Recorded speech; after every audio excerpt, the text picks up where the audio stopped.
Chegou a hora de ouvirmos a palavra de Deus. Momento da palavra. Momento da palavra. Já abrisse comigo no livro de Daniel. Se você tiver a Bíblia, já abre comigo no livro de Daniel. Daniel do capítulo 12. Daniel, capítulo 12. Nós vamos ler aqui. Daniel, capítulo 12, do versículo 4.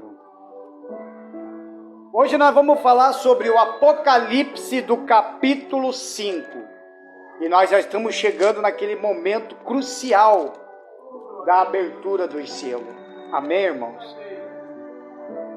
Mas a gente vai, para entender os demais do Apocalipse, por isso que eu preferi começar desde o primeiro capítulo, capítulo 2, o 3, o 4, até o 5.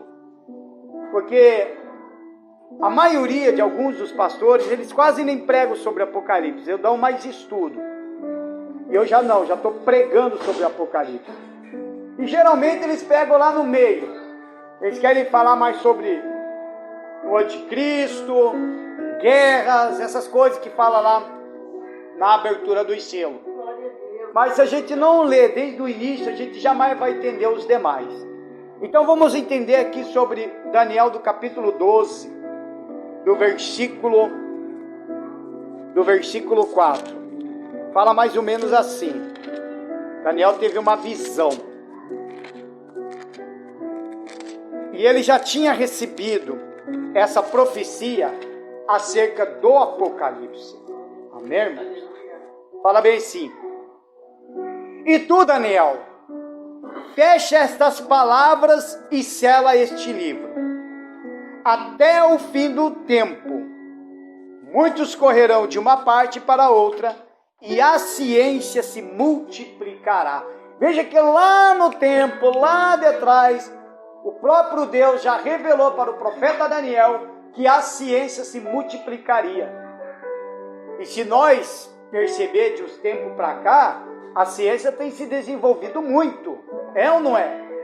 A ciência tem se desenvolvido muito. Hoje, por exemplo, se a gente for olhar em 1960 para hoje, para o ano de 2022, você vai perceber que mudou muito. Televisão, telefone, por exemplo. Antigamente o telefone era aquele que era ali mesmo na casa, ali, se discava. Antigamente ainda falava que tinha telefone era rico. Hoje, o que nós temos? Celular. E você vê que as redes sociais, elas se propagam muito mais ainda. Por isso que nós, irmãos, nós que temos redes sociais, que nós que somos cristãos, a gente tem que aproveitar essas ferramentas e falar de Jesus, proclamar o Evangelho. Por isso que a ciência, Deus mesmo falou para Daniel, que a ciência vai se multiplicar, então ele já avisou. Por isso que hoje, para o acontecimento apocalíptico, principalmente para a chegada do anticristo, a gente tem que ter uma tecnologia avançada. Não era de qualquer jeito, não seria de qualquer forma. Tem que ser algo avançado. Por isso que muitos falam que a marca da besta seria um chip. De certa forma, por enquanto, poderia ser sim o chip. Mas ainda, que é uma coisa que eu vou falar lá na frente, que a marca da besta ainda ela é espiritual. Então, quantas pessoas hoje já aceitaram a besta? Então, ela tem sido mais espiritual do que física. Mas no dia do grande juízo, haverá sim, em que muitas pessoas serão marcadas. Por exemplo, a máscara. Houve a pandemia, todos nós colocamos máscara. A gente não podia sair sem máscara, não podia ir no banco sem máscara, você não podia entrar em supermercado, não podia comprar nada se não entrasse sem máscara. Não era assim? É mais ou menos isso daí. Tanto é que houve uma conversa entre nós, os pastores, que essa pandemia coloca máscara e o governo começou a obrigar todo mundo a usar máscara. Nada mais, nada é do que apenas um ensinamento, preparando as pessoas para a chegada do anticristo. E os governos estão preparando. Então veja, irmãos, que o quanto é importante a gente se alicerçar com Deus, porque o dia está chegando e esse dia se chama o dia do Senhor. E quando você fala o dia do Senhor, fala assim da volta de Jesus. Por isso que Daniel, ele recebe a ordem de selar o livro para as profecias dos profetas e para os fins futuros. Amém, irmãos? Então curve sua cabeça em nome do Senhor Jesus. Vamos orar a Deus e pedir mais o discernimento da palavra dele. Meu Deus e meu Pai, em o nome do Senhor e Salvador Jesus Cristo, eu peço ao Senhor neste momento, meu Deus, que o Senhor venha dar sabedoria e entendimento da Tua palavra acerca do Apocalipse do capítulo 5, Senhor. E peço que o Senhor venha desenvolver esta mensagem, Jesus. Que eu diminua, o Senhor cresça. Que eu desapareça, o Senhor, meu Deus, apareça. Fala ao nosso coração, meu Pai. Em nome do Senhor Jesus eu te peço, pois colocamos tudo em Tuas mãos, em nome do Pai, do Filho e do Espírito Santo. Aqueles que creem, digam amém. Recupe sua mão e palmas para Jesus. Pode se assentar em nome do Senhor Jesus. Já abre comigo então lá no Apocalipse, no capítulo 5. Apocalipse, capítulo 5.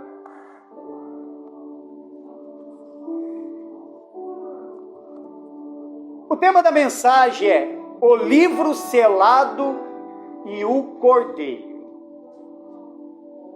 Se você for abrir aí, lá no grupo da igreja, que eu mandei no WhatsApp, como a gente não tem telão, eu estou usando essa ideia. Se você for abrir aí, você vai observar que eu joguei uma figura, uma imagem de um livro.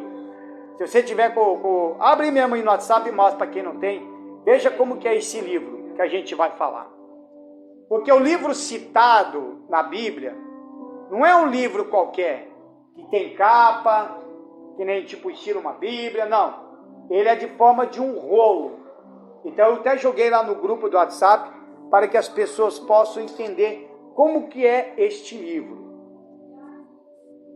Aí diz bem assim, dá uma olhada aí, você que abriu, olha aí como que é o livro.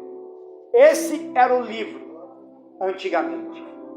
E a gente vai entender sobre esse livro e entender sobre esse cordeiro. Todo mundo sabe, o cordeiro é o próprio Senhor Jesus. Amém, irmãos? Então este livro, na verdade, é um rolo que vai estar escrito por dentro e por fora e selado, porque o juízo neles já está escrito. E já estão completos e concluídos. Nada será tirado nem acrescentado, ou seja, o destino da humanidade está determinado e não há como impedir ou mudá-lo. Tanto que o único que pode abrir este livro será o Senhor Jesus. Então já está determinado. O fim dos tempos já está determinado por Deus. Nada vai mudar. Desta vez não tem como. Então vamos ler ali comigo Apocalipse do capítulo 5. O título aqui da minha Bíblia fala assim: o livro selado com os 7 selos. Somente o cordeiro é digno de abrir. Você pode até ver aí na imagem. Tem o livro, ele está fechado. Pode até ver que tem os 7 selos ali, que é grudado com cera. Então, para romper este selo é só uma autoridade maior. É que nem as escrituras, por exemplo, um pergaminho quando fazem. Se uma pessoa vai lá e coloca, não, é o fulano tal que pode mexer, só ele. Pode colocar advogado, pode colocar juiz, pode colocar o que for. Nada muda uma assinatura feita. Então é assim. Então para romper este selo, é só uma autoridade maior. Então não seria qualquer pessoa. E vi na destra do que estava sentado sobre o trono um livro escrito, por dentro e por fora, e selado com os 7 selos. Ou seja, por dentro significa uma revelação já escrita. Então já está escrita a revelação, já está escrito o que vai acontecer no futuro. E por fora, os fatos da revelação. Então pode ver esse livro aí, ele escreve por dentro, já escreveram por fora e enrolaram. Então ele não tem capa, não tem nada. Então esse livro selado, ele é escrita, tanto como a revelação escrita por dentro, e os fatos da revelação que vai estar por fora. E isso a gente já vê por aí, irmãos. A revelação de Jesus já está se aproximando. E as coisas estão acontecendo abertamente. Por isso que no Apocalipse, se a gente for ler, se você for ler o Apocalipse, você vai ver as coisas que há de acontecer. Aí você vai lá ler aqui no Apocalipse, terremoto. Ah, mas já tem terremoto. Ah, chuva de granizo. Mas já tem chuva de granizo. Mas acontece que no Apocalipse é pior do que nos de hoje. Se hoje as pessoas já se assustam com a chuva de granizo que acontece aí, que destrói cidade, deixa um colapso a cidade, imagine futuramente que é pior. Tudo será pior. Se as pessoas já se assustaram com a pandemia, ficaram com o maior medo de uma pandemia, de morrer com essa pandemia, porque houve milhões e milhões de mortes. Lá no Apocalipse vai ser muito pior ainda. A gente vai perceber depois, no decorrer, a hora da abertura do selo, que haverá um cavalo que vai ser aberto, que o selo vai sair, e esse cavalo é o cavalo de doença, que vai trazer a morte junto. Então, haverá um momento que as pessoas vão pegar a doença que nem os médicos vão conseguir descobrir. Eles não sabem se vai atender um com pandemia, se vai atender um com a dengue, com um negócio de porco, sabe? Aquelas doenças, com a gripe do corpo, a gripe da galinha. Eles não sabem, porque vai vir tudo numa pancada só. Ainda vem pandemia, depois dá uma parada, vem outra coisa, dá uma parada, e assim tem sido. Só que lá na frente, na grande tribulação, vai vir tudo numa pancada só. Imagine, ai do médico que não é convertido e ficar. E ai de nós, se tocar a trombeta hoje e nós não se converter e nós acabar ficando. É como eu tenho falado, ontem mesmo eu estava falando na transmissão ao vivo. Eu falei lá, estava explicando, o pessoal estava me assistindo.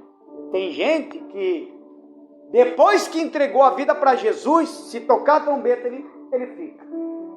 Mas por quê? Porque o fato de entregar a vida para Jesus é uma agora. Obedecer a palavra e praticar já é outro patamar. Então tem muita gente que entregou a vida para Jesus, mas não está praticando o Evangelho. Como tem aqueles que entregou a vida para Jesus, mas está praticando o Evangelho. Então o arrebatamento é para a igreja sim. Mas haverá aqueles que aceitaram Jesus e vai acontecer o arrebatamento, ela vai acabar ficando por conta disso. Versículo 2. E viu um anjo forte, bradando com grande voz. Aí chegou um anjo e disse: quem é digno de abrir o livro e desatar o seu selo? Chegou o anjo e falou: quem é digno de abrir estes livros? Versículo 3. E ninguém no céu, nem na terra, nem debaixo da terra, podia abrir o livro e nem olhar para ele, porque ninguém era digno. Então houve um silêncio naquele momento, quando o anjo chegou e falou: quem que vai abrir o livro? Houve um silêncio, porque ninguém podia nem sequer olhar para aquele livro,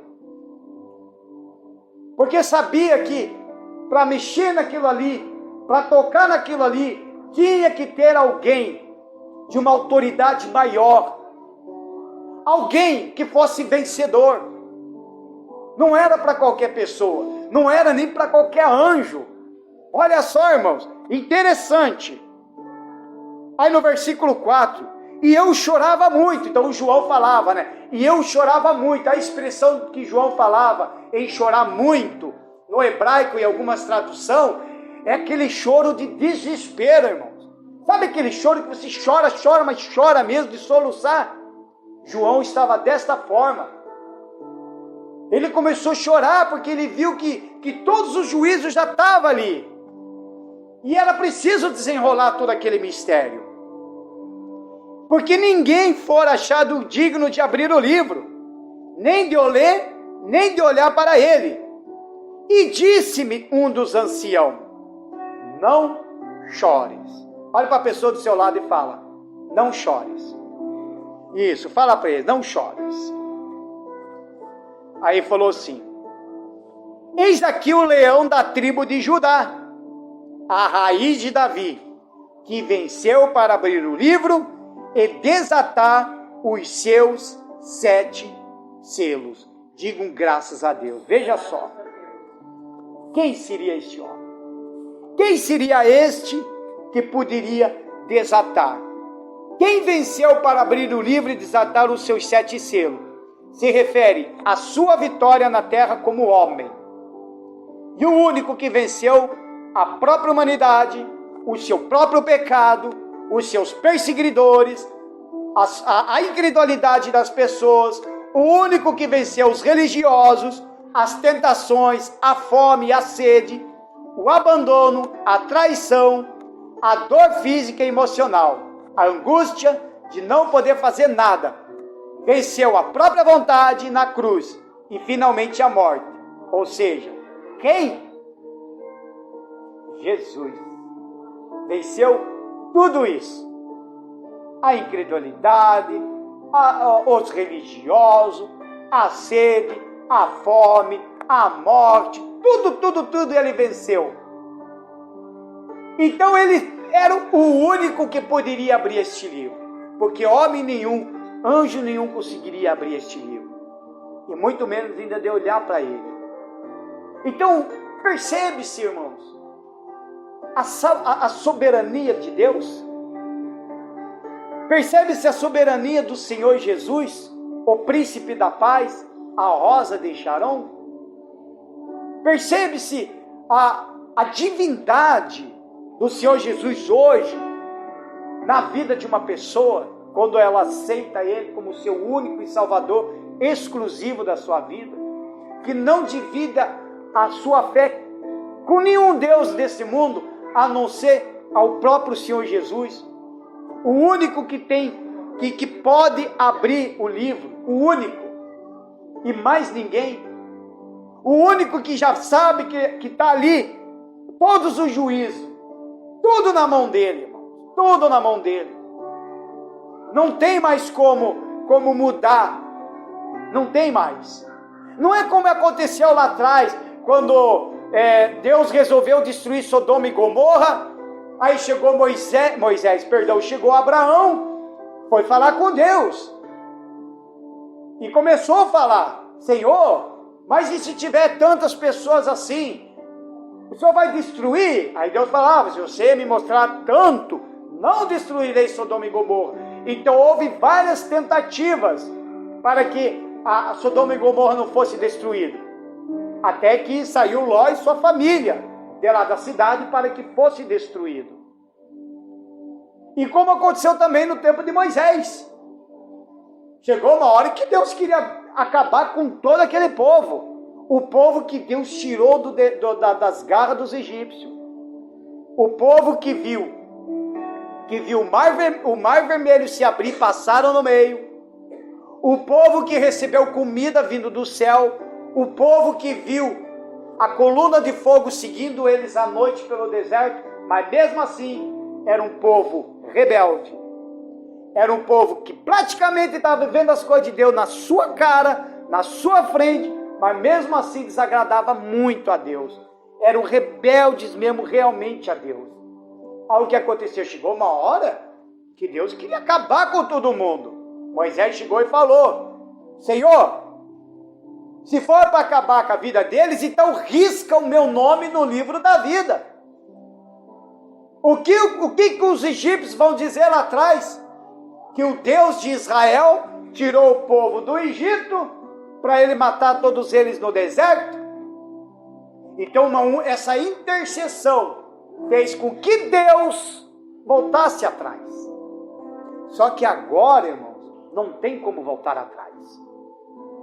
Agora o juízo já está descrito tudo. Por isso que teve essas semanas de Daniel, que chegou uma hora que parou aquelas semanas. Por isso que alguns pregadores falam que a igreja vai passar pela grande tribulação.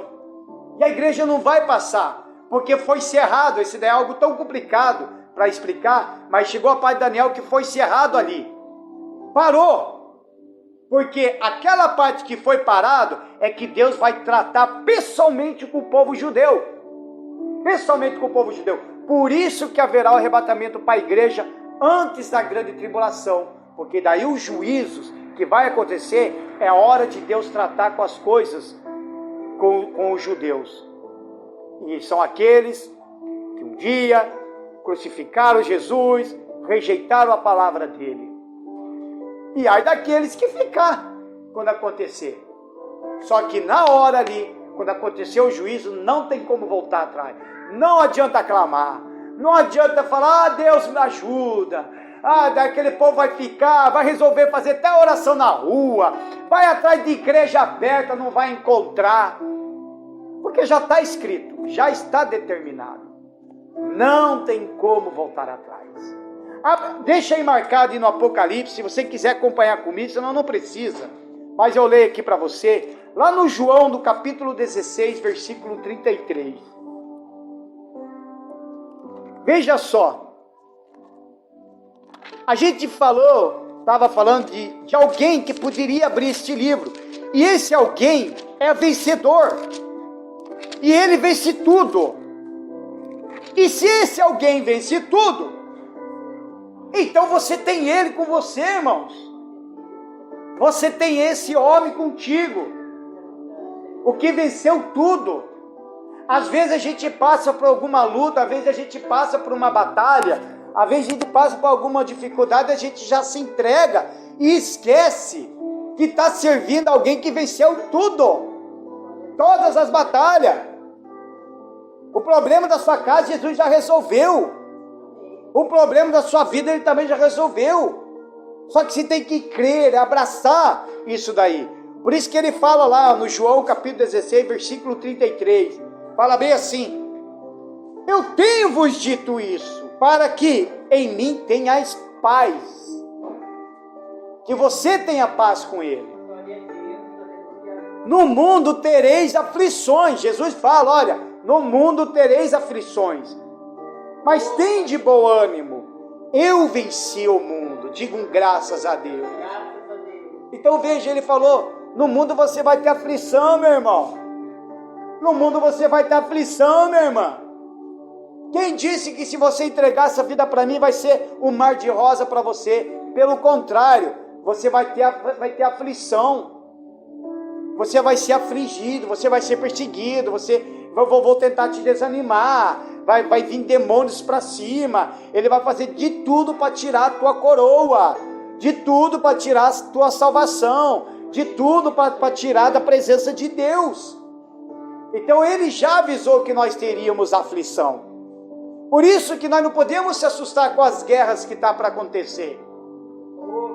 Porque já está escrito, já está determinado. Ele falou que haveria rumores de guerras, que haveria doenças, que haveria terremotos, que haveria tsunami. Ele falou. Ele falou também, Jesus já disse que o amor de muitos vai se esfriar. Significa que a pessoa vai ser tão frio, mas tão frio, irmão, tão frio mesmo, que para matar uma pessoa ele vai acabar matando rindo.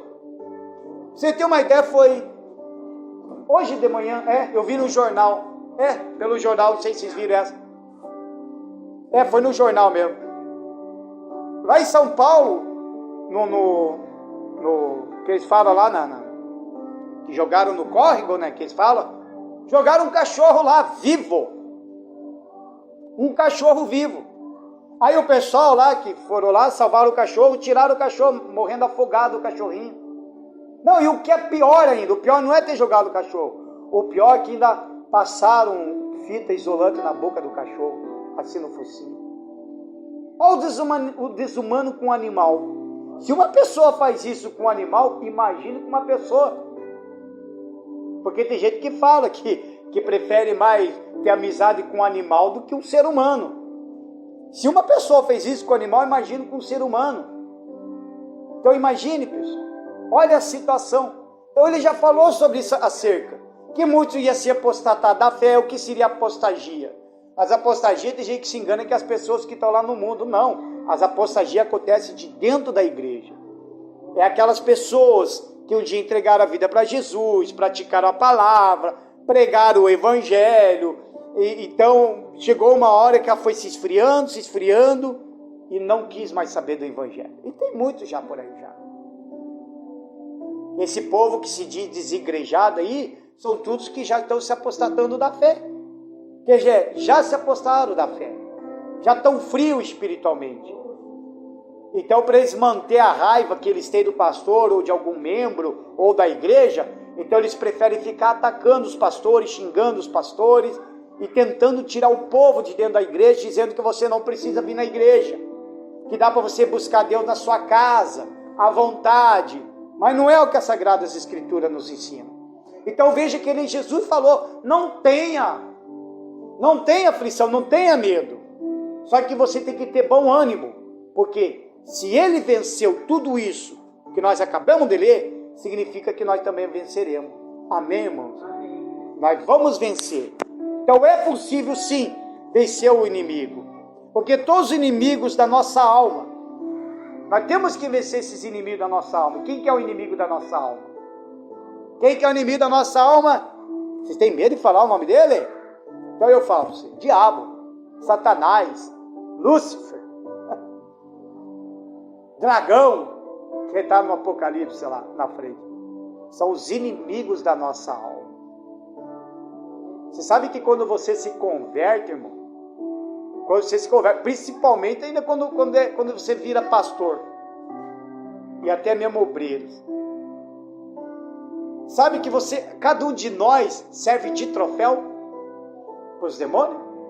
Serve de troféu.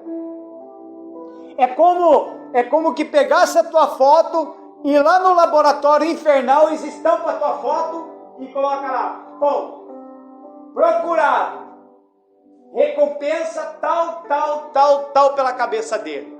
E eles vão, e eles vêm. O que tem de pastores, irmãos, que os demônios conseguiram arrancar do altar,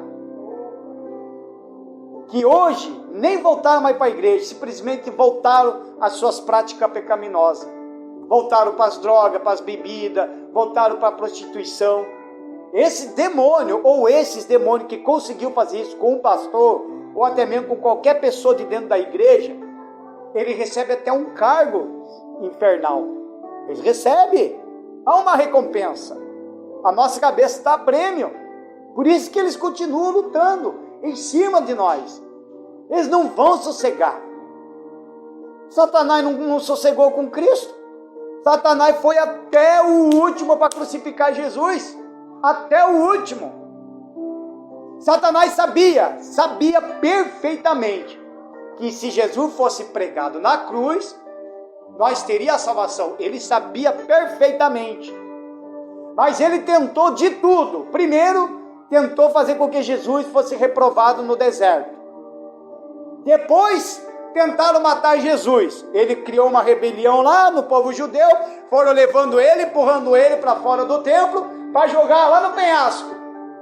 Aí não sei o que aconteceu, do nada lá, entraram em confusão entre eles mesmos, Jesus olhou para o penhasco e saiu no meio deles numa boa e ninguém viu.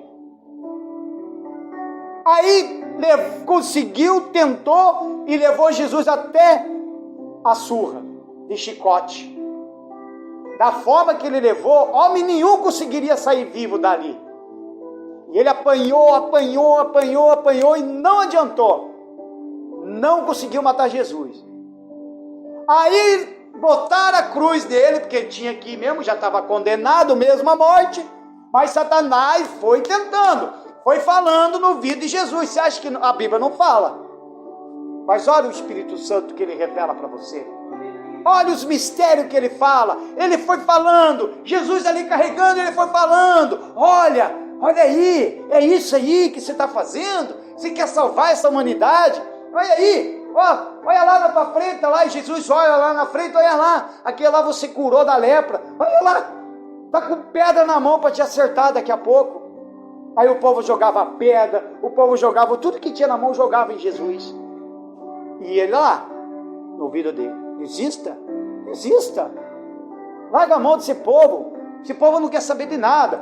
E ele foi sozinho até a morte de cruz.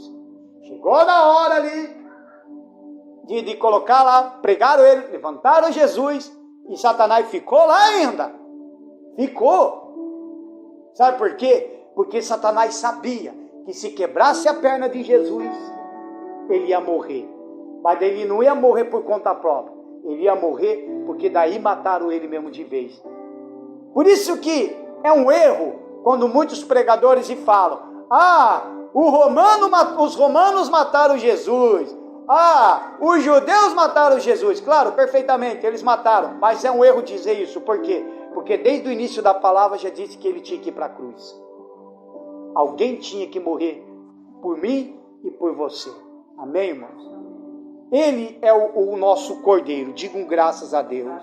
Então, portanto, cuidado com os tais profetas por aí, os adivinhos, que podem ser usados pelos espíritos enganosos. O que tem por aí, irmãos? Por isso que a gente fala do livro selado, para que você tome atento com as coisas, porque nem tudo que falam está naquele livro. Como tem um certo cidadão aí, agora até perdi a contagem, mas eu acho que é para acontecer amanhã ou depois, falou que iria acontecer o arrebatamento. Ele fez certinho. Ele contou, fez uma contagem, fez uma soma, bateu certinho que um tal dia vai acontecer o arrebatamento com a igreja. Se eu não me falha a memória, eu acho que daqui 3 dias. Daqui 3, 4 dias vai acontecer. Se ele tiver certo, haverá o arrebatamento. Se ele tiver. Mas ele está errado. Porque ninguém sabe nem o dia e nem a hora. Amém, irmão? Porque se eu souber que daqui 3, 4 dias, se todo mundo souber que daqui 3, 4 dias vai ter o arrebatamento e é certeza, você acha que a humanidade não ia aproveitar agora se converter? Não, agora eu vou virar um santinho por 4 dias. Aí eu terei chance. Mas não, tudo vai ser pego de surpresa, irmãos. Então tem que tomar cuidado. Esse livro que é selado é o único que pode abrir o livro, é o próprio Senhor Jesus e mais ninguém. A maioria dos profetas estão falando de coisas que Deus nem falou. Deus nem falou. Eles estão lá, estão falando, estão profetizando, estão adivinhando, estão fazendo um monte de coisa. Eu nunca vi, irmãos. Aí eles falam uma profecia. Aí a profecia eles dão a hora, a data, até o mês da profecia. A hora, a data e o mês. O que nós tivemos de profecia do ano, agora ainda por enquanto não apareceu mais um, só esse doidão aí que está falando do arrebatamento. Mas o ano passado nós tivemos uma profecia, e o cara falou que teve uma profecia, que tal dia o céu ia escurecer, que ninguém poderia, que nós tínhamos que ficar dentro de casa, não abrir as portas para ninguém, porque alguém vai bater na porta, vai bater palma, são tudo demônios. Profecia errada. Desde quando que demônio vai ficar batendo palma aí na porta para entrar na tua casa? Desde quando? Ele não faz isso, ele já entra. Quanto tempo que ele já está entrando na casa aí, ó? De muita gente? Quanto tempo está entrando até na minha casa? Ele é espírito, ele entra, vai, ele entra e sai, ele faz o que bem entender. Por isso que nós temos que estar sempre expulsando ele. Amém, irmão? Aí deram tudo assim. É que nem, por exemplo, que nem nós da embaixadores. Foi falado, foi profetizado por 3, 4 pastores que falaram, a embaixadora tem uma obra lá em Renascença. Mas é só isso que eles falaram. Eu até comentei com a irmã. Mas eles não falaram, tem uma obra lá em Renascença. Vai ser aonde? Na rua tal, bairro tal, número tal, CEP tal. Não. Ele falou simplesmente uma obra em Renascença. Então não foi dado aonde, na casa de quem, aonde for. Não foi. Simplesmente a igreja entra e vai fazendo aquilo que o Espírito Santo vai determinando. Como nós começamos aqui. Se falar, vai ter uma obra lá, uma obra da embaixadores. Deus me falou lá em São Paulo. Mas o problema é você cair em São Paulo e saber aonde. Estão compreendendo, irmão? Sabe por que é assim? Porque é o Espírito Santo. Ele sopra e você vai aonde o Espírito Santo soprar. Digam graças a Deus. E ele tem uma obra aqui. Começamos aqui, como nós falamos. Agora nós vamos lá para cima. Aí de lá vai vir para cá. Aí depois. Sabemos? Mas a gente está em renascença. Significa que não tem como sair. Porque já foi profetizado. Ah, daí vai ter lá em Marmeleiro. Marmeleiro também é grandinho. Aonde? No início? No final de Marmeleiro? Lado esquerdo? Lado direito? Ou no meio da cidade? Aonde? Estão entendendo? E agora não, que fazem profecias e profecias enganosas. Então nós temos que estar atento com a palavra de Deus, irmãos. Tem que analisar a palavra de Deus. Ontem eu estava falando sobre as últimas semanas de Jesus. Hoje de novo eu vou falar sobre um pouco quando Judas fechou negócio para atrair Jesus. Então, ontem eu falei, tem que ter um ensinamento da palavra. Você tem que entender a palavra de Deus. E como? Leia a Bíblia. Leiam a Bíblia. Faça um propósito com Deus você. Ah, hoje eu vou ler o livro. Essa semana, esse mês eu vou ler só o livro de João. Aí você lê um capítulo por dia, ou 2 por dia. Ah, hoje eu vou ler só o Apocalipse. Ah, eu sei que a próxima terça-feira é o Apocalipse 6. Então eu vou ler o Apocalipse 6. Para você, quando chegar na hora, você vai entender bem melhor ainda. Amém, irmãos? Palmas para Jesus, irmãos. Versículo 6. O versículo 6 ele vai falar justamente do Cordeiro. Quem que é o Cordeiro? Quem que é o Cordeiro? Jesus. Fala assim. E olhei, e eis que estava no meio do trono e dos 4 animais viventes, entre os anciãos um cordeiro como, havendo sido morto. E tinha 7 pontas, ou, em alguma Bíblia está 7 chifres. E 7 olhos, que são os 7 Espíritos de Deus, enviado toda a terra. Para você entender, a expressão cordeiro, havendo sido morto, se refere à obra sacrificial de Jesus. Por isso que ele fala desta forma. Os 7 chifres, ou as 7 pontas, ele representa o perfeito poder, tá? Então é bom aprender isso daí. Os 7 olhos, ele representa também o perfeito conhecimento. Então ele está de olho em tudo, ele conhece tudo. Amém, irmãos? Os 7 espíritos representam a perfeita presença de Deus. Aonde também fala dos 7 espíritos, o espírito de sabedoria, o espírito de Deus, de sabedoria, do entendimento, o espírito de... Então são 7 espíritos que está contido lá no livro de Isaías. Ou seja, a onipotência, a onisciência e a onipresença de Deus por meio do seu espírito. Então Deus, ele é onipotente, ele é onipresente e ele é onisciente. Amém, irmãos? Assim como ele está aqui, assim como Jesus está aqui no meio da igreja, ele também nesse exato momento, com a sua santidade do teu espírito, ele também está no meio da igreja lá em Japão, que pode estar fazendo um culto a esta hora. Bem que esta hora é o quê? De certo 8h30 da manhã. Então está lá também. A gente está aqui ouvindo a palavra, Jesus está aqui. E de repente nesse mesmo horário, numa igreja de Francisco Beltrão, aqui mesmo, em Renascença, Jesus está lá também. Amém, irmãos? Porque ele é o quê?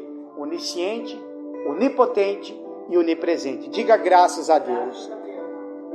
E havendo tomado o livro, os 4 animais e os 24 anciãos prostraram-se diante do Cordeiro, tendo todos eles harpas e salvas de ouro cheias de incenso, que são as orações dos santos. Olha para o pastor essa aqui.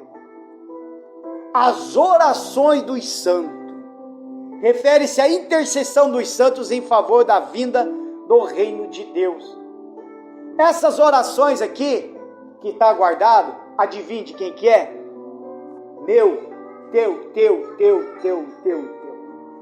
Está aqui as nossas orações. Tudo está com Deus. Se você hoje orou a Deus e não recebeu ainda, continua orando. Ah, mas está demorando. Continua orando. Mas ainda nada. Então peça para Deus por que ainda não deu. Porque de certa forma Ele vai falar. Porque tem certas coisas, irmãos, que Deus não dá para nós. Porque Ele sabe que você não está preparado para tais coisas. Amém, irmão? Não está preparado. É a mesma coisa a pessoa chegar, Deus Todo-Poderoso, me dá um carro, meu Pai. Eu vou lá comprar, você pode estar até com dinheiro na hora. Ah, Senhor, mas eu quero aquele carro, faça dar tudo certinho. Chega lá e não dá certo. Aí você pede e não dá certo. Aí você entra em juízo com Deus, apresenta as minhas causas, Deus fala, apresenta as minhas causas, que vão entrar junto em juízo. Aí Ele vai falar, mas por que, Senhor, por que o Senhor não me deu o carro? Aí a primeira coisa Deus vai falar, você já fez a sua carteira de motorista? Pior que não, Senhor. Então, como que eu vou dar até um carro eu dou para você, mas como que eu vou te dar um carro se você não tem carteira, se você lá na esquina cair numa blitz, pronto, sem carteira, perde o carro e ainda vai ter prejuízo. Estão entendendo como que é? Então tem certas coisas que a gente não recebe, porque de certa forma a gente não está preparado. Como eu já tinha falado, tem orações minhas aí, ó, que eu fiz, até hoje Deus não me respondeu.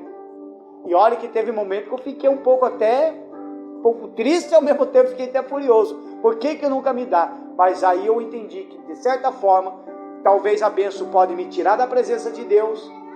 Como tem gente que pede, ah Deus, eu quero um trabalho. Olha só, tem gente que fala, Senhor, me abençoa no trabalho. Isso já havia acontecer nas igrejas. Já havia acontecido nas igrejas. A pessoa está desempregada. E ela pede oração. Pastor ora, determina. A pessoa se torna até dizimista. Aí vai lá, dá oferta, devolve o dízimo, vai estar desempregado. E ora, Deus me dá um emprego assim, assim, assim. Aí Deus vai lá, abre a porta do emprego para o camarada. Aí a pessoa entra, começa a trabalhar.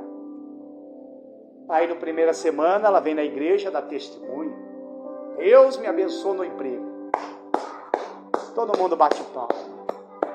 Aí na segunda semana está lá, na fé. Na terceira semana está na fé. Quando deu os 3 meses que passou da experiência, não vai mais na igreja. Aí você chega lá e pergunta, ô irmão, não foi mais na igreja? O que aconteceu? Aí eu estou cansado, trabalhei demais. Vocês estão entendendo? Estou cansado, trabalhei demais. Mas vem cá, você não pediu emprego para Deus? Então venha cansado para a igreja, porque é sacrifício. Vai cansar tuas pernas? Vai. Se vai sentar, vai ficar quase dormindo? Vai. Mas se você ficar sentado e estiver dormindo, levanta, fica de pé, mas ouve a palavra. Esse é o teu sacrifício. Não, mas a pessoa é abençoada e o que acontece? Não vem mais na igreja. Não vem mais. Obreiros, irmão, passei numa igreja com obreiros assim, estava lá na fé, expulsava demônio, pá. Aí dizimista, fazia até, votos, sacrifícios. Aí Deus pegou aquele rapaz lá. Olha, eu 24 desse daí, meu Deus do céu, me perdoa, mas eu preciso falar. Eu tenho que falar. Ô Jesus, botou os 4 lá em cima. Bum! Aí se destacaram na igreja. Não, eu mexo com imobiliária. Eu vendo tanto e ganho tanto. Meu dízimo de um salário antigamente agora está triplicado, duplicado. E conseguiu, maiores vendedores da igreja. Amém, irmão? E eu lá, trabalhandinho, normal, dando sempre o mesmo dízimo, nunca mudava, devolvendo, né? Só que de repente, pastor, pois não, eu não quero mais ser obreiro. Mas por que, varão? eu não tenho mais tempo. A venda está demais, pastor. Está demais. Aí eu não vou ter muito tempo de vir na igreja.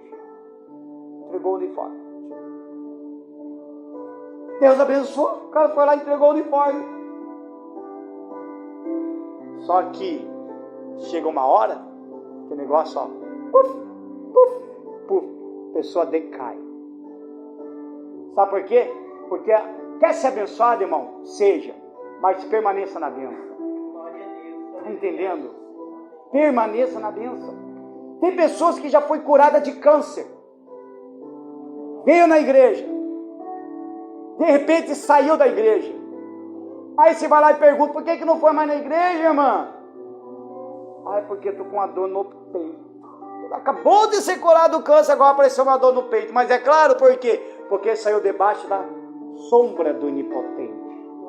Quer ser abençoado? Permaneça na bênção. Digam graças a Deus. Palmas para Jesus, irmãos. Abre ali comigo Olha, tá, vamos continuar aqui.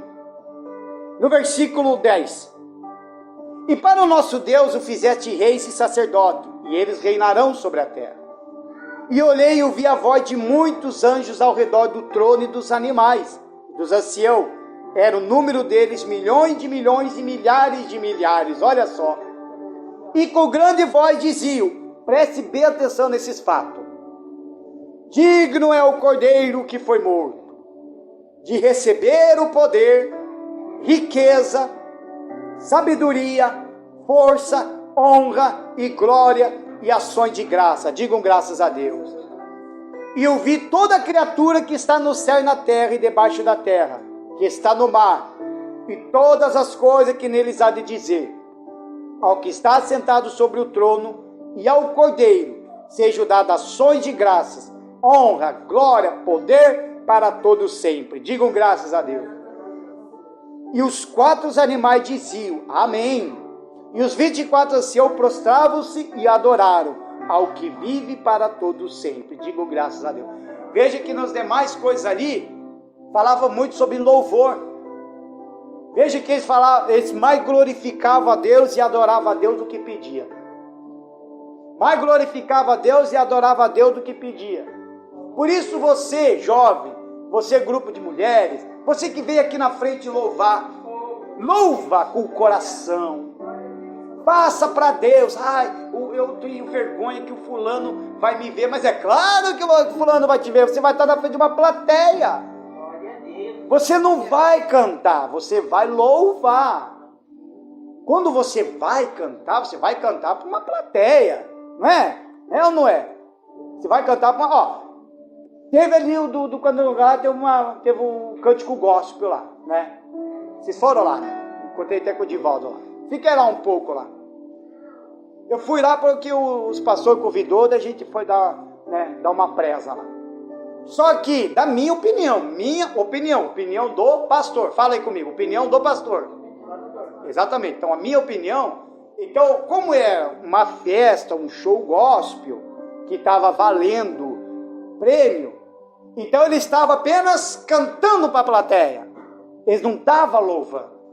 Estão entendendo a diferença de você cantar para uma plateia do que você louvar a Deus? Claro, você vai louvar a Deus, né? Ali, mas todo mundo vai torcer para você. Ninguém vai bater palma para Jesus, vai bater palma porque você cantou bem. Ninguém vai votar em Jesus, vamos dar o prêmio para Jesus. Não, vai dar o prêmio para a pessoa que estava representando a igreja. Então ela estava o quê? Apenas cantando. Então a diferença de você cantar e louvar é uma. Você canta para uma plateia. Louvar, você vai louvar para Deus. Você vai ter a plateia que vai ouvir? Sim. Mas você vai louvar o quê? Para Deus. Amém, irmãos? Amém. Então não importa que nem o pastor que é desafinado. Eu posso ser o maior desafinado, mas eu vou lá e canto porque eu canto com o coração.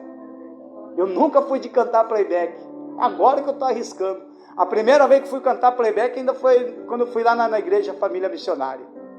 Todo mundo começava a cantar, eu falei, vou entrar nesse embalo. Mas eu falei que ia entrar nesse embalo, mas não pensei de ir definitivamente.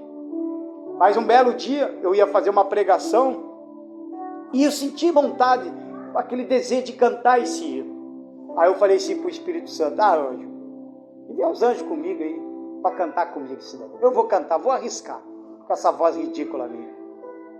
Mas quando eu peguei no microfone para cantar, mas olha, depois, nossa, pastor, que talento! Quer dizer, nem a pastor, é diácono. Nossa, diácono, que talento você tem, um talento que Deus te deu. Eu falei, meu Deus. Porque depois que eu vi, acho que é só eu mesmo que estava surdo. Então, quer dizer, mas eu fiz com o quê? Com o coração, por isso que eles viram diferente. Sabe por quê, irmãos? Porque às vezes o louvor, quando você louva de coração para Deus mesmo, para o Cordeiro de Deus, às vezes a pessoa está vindo tão deprimida, que quando ela sentar na cadeira e ver vocês louvando com o coração para Cristo, aquilo ali vai mexer com a pessoa. Tem pessoas que é curada através de louvor, tem pessoas que é liberta através de louvor. Isso ajuda na obra e ajuda até o pastor. Você sabia disso? Ajuda até o pastor. Até a igreja ela tem um clima diferente. Até a igreja. Às vezes as pessoas vêm carregadas. Todo mundo quando vem na igreja, pode ver, eles vêm todo mundo carregado. Mas quando depara com um grupo que está cantando, louvando para Jesus, até os espíritos saem. O rei Saul era tão atormentado pelos espíritos malignos, que ele tinha que chamar Davi, antes de ser rei, tinha que chamar Davi para Davi tocar a harpa para ele e cantar. Porque ele ficava tranquilo, sabe por quê?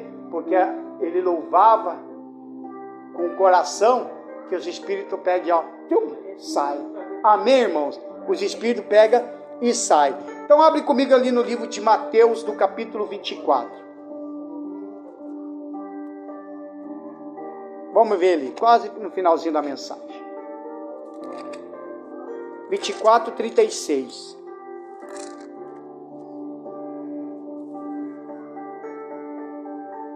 Bem assim, ó. Porém, daquele dia e hora, ninguém sabe, nem os anjos do céu, nem o Filho, mas unicamente meu Pai. E como foi nos dias de Noé, assim será também a vinda do Filho do Homem. Então veja aqui, ele falou, vai ser que nem nos dias de Noé. É assim que vai ser a vinda do Senhor Jesus. Todo mundo vai ser pego de surpresa. Todo mundo. Até o pastor. Você vai ser pego de surpresa, pode estar tomando banho, pode ela estar até com dor de barriga no banheiro, sei lá, alguma coisa vai ser pego de surpresa. Se você estiver bem com Deus, é arrebatado. Se não tiver, você fica. Estão compreendendo? Porquanto assim como nos dias anteriores ao dilúvio, veja só, comiam, bebiam, casavam, se davam em casamento, até o dia em que Noé entrou na arca, e não perceberam. Até que veio o dilúvio e os levou a todos. Assim será também a vinda do Filho do Homem. Ou seja, as pessoas não estavam nem aí. Está tendo igreja, convida, não vem. Ó, está lá na igreja, lá na garagem da casa do seu Miro, da dona Fátima. Ninguém vem. Nada. A hora que acontecer da igreja sumir, será arrebatada, essas pessoas vão atrás daí. Vai atrás do pastor, não vai achar. Se achar o pastor, porque o pastor também ficou. Daí eu tenho que falar, meu amigo, só lamento, fiquemos. Estão compreendendo, irmão? Porque muita gente não está dando mais valor pelo Evangelho. Estão rejeitando a palavra de Deus. E às vezes eu penso comigo, sabe? Eu fiquei uma vez triste por estar pregando para pouquíssimas pessoas. Poxa vida, a gente é uma cidade, sabe, com mais de 6.000 habitantes, e eu pregando para poucas pessoas. Aí eu olho para umas outras igrejas, assim, multidão e multidão. Aquilo ali causa uma tristeza, sabia, irmãos? Causa. Só que de repente o Espírito Santo vai e conforta o meu coração, ele me consola nisso daí. Ele fala, essas são as ovelhas que eu te dei. Cuide bem delas. Porque de que adianta você pregar? Ele falou no meu coração, comentei com a pastora. O que adianta você querer pregar para uma multidão, ter uma igreja cheia para você, com mais de 60, 70 pessoas e não saber o nome de nenhuma delas? Estão entendendo? Eu pelo menos sei o nome de todos vocês. Eu pelo menos dobro o joelho e fico quase 40 minutos lá, mas por canto eu falo o nome de cada um de vocês. E falo, Deus, chega lá no fulano, vai lá no ciclano, e falo. E falo mesmo. E se eu ver que tem alguma coisa de errado com você, e eu perceber, eu chego e já falo, Senhor, está acontecendo alguma coisa assim com o fulano. Ajuda ele, porque eu sei que não quer falar, mas eu estou percebendo no olhar, porque a gente que é pastor, a gente começa a conhecer as ovelhas de Cristo. A gente conhece. Assim como vocês também já me conhecem. Então vocês sabem da forma que eu prego. O dia que eu ficar triste, vocês vão acabar percebendo por que eu estou triste. Porque vocês já me conhecem. Então veja, vocês são as ovelhas de Cristo que Ele me confiou, que eu tenho que cuidar, dar o alimento para vocês. Então por que eu vou querer uma igreja tão cheia e não saber dar o nome de cada um? Daí os que não vêm na igreja, os que eu conheço e não vêm, já fico preocupado, porque eu não sei o que passa na cabeça das pessoas, porque as pessoas são assim. As pessoas, uma hora do nada, podem mudar, não é ou não é? A gente sabe disso. Daí eu não sei por que a pessoa não veio. Aí de repente não veio hoje. Daí daqui a pouco, os que não vieram já vão mandar mensagem. Tua cadeira está vazia, por que você não veio? Aí alguns até falam, pastor, não deu para mim vir por causa assim, assado. Então a gente fica um pouco aliviado do que chegar e dizer, não quer nem saber. Chega até a bloquear depois. Né? Aí a gente fica preocupado, o que será? Fui eu que fiz alguma coisa? Não gostou? O que será que é? Primeiro a gente se culpa primeiro. A gente se culpa primeiro. Irmão do céu, você não faz ideia. Eu não consigo dormir. Eu não consigo. Enquanto não tiver resposta, eu não consigo. Não consigo. Depois, até que o Espírito Santo revela. E muitas das vezes também é por conta da própria pessoa. Mas a gente está aí para ensinar. Amém, irmãos? Versículo 40. Então, estando dois no campo, será levado um e debaixo o outro. Então fala do arrebatamento. E estando duas moendo no moinho, será levado uma e deixada a outra. Aí ele fala, vigiai, pois, porque não sabeis a que hora há de vir o vosso Senhor. Mas considerai isto, se o pai de família soubesse a que vigília da noite havia de vir o ladrão, vigiaria e não deixaria que fosse arrombada a sua casa. Por isso estáis apercebidos também, porque o Filho do Homem há de vir a hora que não pensei. Digam graças a Deus. Se coloquem de pé. Então veja, irmãos. Veja que o livro selado, então você já fica sabendo. O que acontecer no mundo, já coloque isso para você. Deus já determinou isso. Ele já determinou. E o único que tem poder de abrir esse livro é o Cordeiro. Sabe por quê? Porque, como eu tenho falado, hoje ele é o nosso advogado. Amanhã, esse mesmo advogado vai sair da posição de advogado e vai virar o próprio juiz. Aí lá no dia não vai ter ninguém que te defende. É que nem o tribunal, aqui nos homens é assim. A dos homens tem o juiz, tem o advogado de acusação e tem o advogado que vai te defender. Fora a promotoria. Só que lá não vai ter como. E a única defesa sua é a sua vida com Cristo. Amém, irmãos? Então nós observando aqui, para recapitular, o Apocalipse é a revelação do Senhor para a igreja. Senhor Jesus é um ressurreto que está no trono celestial. Ele não tem nada a ver com a aparência do que a religião mostra. Tá? Não tem nada a ver. Aquele Jesus pendurado em santo, pendurado na cruz, que a religião mostra, não tem nada a ver. Aquele ali não é o Jesus. Nem mesmo aquele tal do Santo Sudário. Falar que aquele ali é o rosto de Jesus, não é, não. Não é. Então aprenda essa. Ele é um glorificado, exaltado e está no meio da igreja.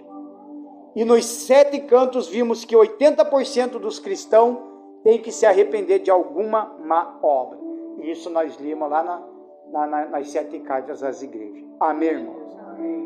E na visão do trono entendemos que o destino da humanidade já está determinado. Então fica um alerta, tanto para cada um de nós, que o destino da humanidade já está determinado. Agora cabe a cada um de nós direcionar o nosso próprio destino. Para o reino de Deus ou para o reino do inferno mesmo. Só que aí você vai ter que determinar esse destino. Amém, irmãos? Em nome de Jesus.